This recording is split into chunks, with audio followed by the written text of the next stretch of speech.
Going to question number 8.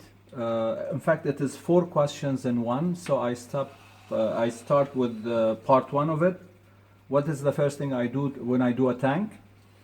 I build depends who I do the tank for. Number 1, it fits my tank. I build the idea in my mind, starting from what type of tank I want, where I'm going with it. Is it driftwood? Is it rock formation? What type of fish I'm gonna put in it? Even the position of the tank in the house or where I'm gonna keep it.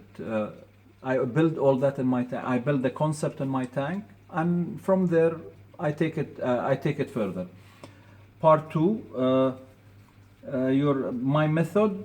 What is my method? My method, from one side, I take it by the book. I take it according to what I have to do to make sure that I have a healthy tank.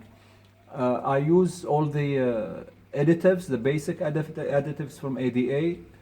I use Power Sand, Amazonia soil, or sometimes I did use JBL and also Tropica sand in it. But I always I always use the ADA additives. And gradually, as I said, I build it from there. Sometimes there are some changes that happens. Like the rock I have does not fit what I have in my mind, and I need to chip it here and there. I need to adjust it, or sometimes to change it as well, to fit the idea that I have within the idea I have. How long does it take me? I'm fairly very fast when I do my tanks. I try to do it within a day. Especially if I'm doing it for a friend or a customer. I don't have the luxury of going back again, so I have to do it within a day. The longest time it took me around 14 hours, but within that 14 hours I did 2 tanks. One was 120 centimeters, the other one was 60. That I did it in one day, and they're fine. The tanks are very nice, and they're doing very good so far. And my friends or clients send me updates. How long do I keep a tank? The longest time I kept it is 1 year, which is my main tank. The shortest was 3 months. 3 months later, I decided to change one tank, and I rescaped it immediately. But the longest I kept a tank is 3 months. Do I use some of the stuff I have in this tank in the new one? Depending on the scape or the concept or the design I have in my mind.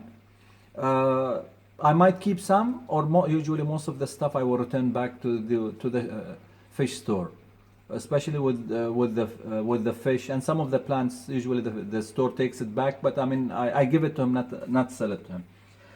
Question number 9, which is my favorite fish and why? I prefer small fish, small size. As I prefer doing mountain concepts.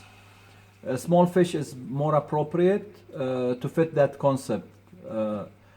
I use a lot of tetras family. I use neon and cardinal and amber tetras for their coloration and for their beauty and their size. I use a lot of otosynchronous fish. Again, their size is small, and they serve a function of helping me with the algae here and there. The same thing, I have a lot of shrimps in my tank. In my main tank I have around 30 Amano shrimps and around 25 or so from otosynchronous. I keep a lot of shrimps, other type of shrimps like cherry. In my main tank I have around over 200 or 300 cherry shrimps, and I have shrimps in all my tanks as well. They also, the color is nice, and they help with the, again with the algae war against them. Your question number 10 is talking about the beginning. How was it my beginning? It was difficult like everybody else. The resources around 29 or 30 years ago was not available as it is today. There was no social media. The information was very difficult to get. The only source I had was the fish store I used to deal with. And as I said, he was the main agent for 3 good companies, Tetra, Eheim, and Sarah. He had some booklets that he brought from these companies, and I used to take those booklets or buy it and go through them to understand better. But the information was very less back then than what's available now.